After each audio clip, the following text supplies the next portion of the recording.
Go. Hello again. So today I'd like to talk about dead butt syndrome. I did not make this up. This is actually a very, very true phenomenon. So with dead butt syndrome, what happens is when we sit all day long in our desks, our hip flexor muscles get really tight and our glute muscles get stretched out and weakened. And so when we're all stretched out and then we go for a run, say, we run and our body's not fully functioning, the muscles are not all working together. So we need to make sure we're activating our glutes. Dead butt syndrome is caused by inflammation in the glutes when things aren't all working properly. So what we need to do is make sure that we are taking care of our butt. So how do we do this?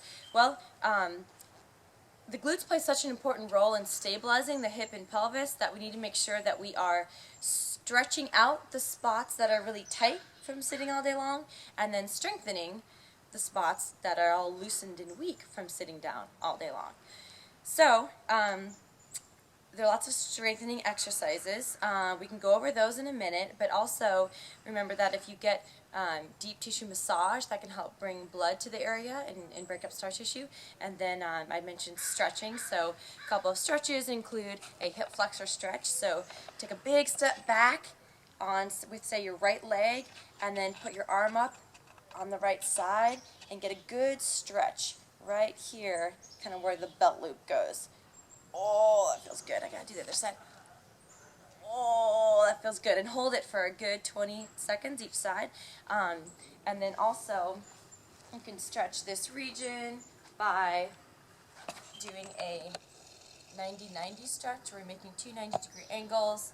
And this will stretch your glutes, piriformis, all that good stuff. So we're stretching all around the hip region, especially right here in the hip flexors.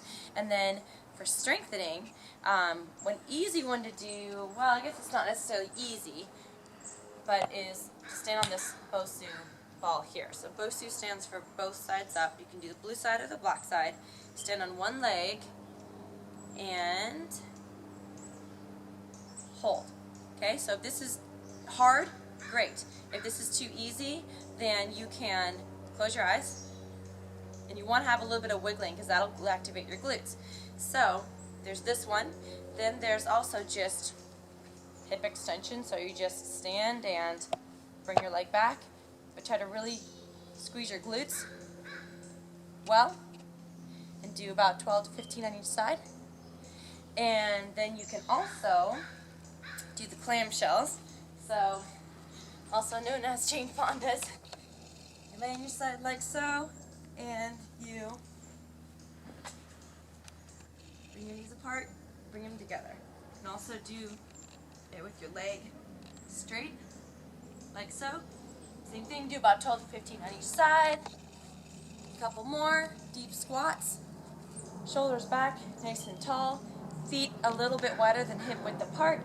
Put your weight on your midfoot to heel, so you're sitting back like you're sitting in a chair. Nice and low, so your glutes are activated. Come on up. So sit back, nice and far. Like if you were in a public restroom and you didn't want to touch the seat, but you didn't want to miss it either, you would just sit back, like so, and then squeeze your glutes like you're picking up a golden coin. So that's nice, deep squats. And then also with correct form only, but then also the last thing, more advanced, would be nice and tall, one-legged squats. So nice and tall, make sure your back leg doesn't flip over, head back, shoulders back, and just bend your body back at the hip, touch, and then come on up. And you should feel nice good stab right about here, your glute medius.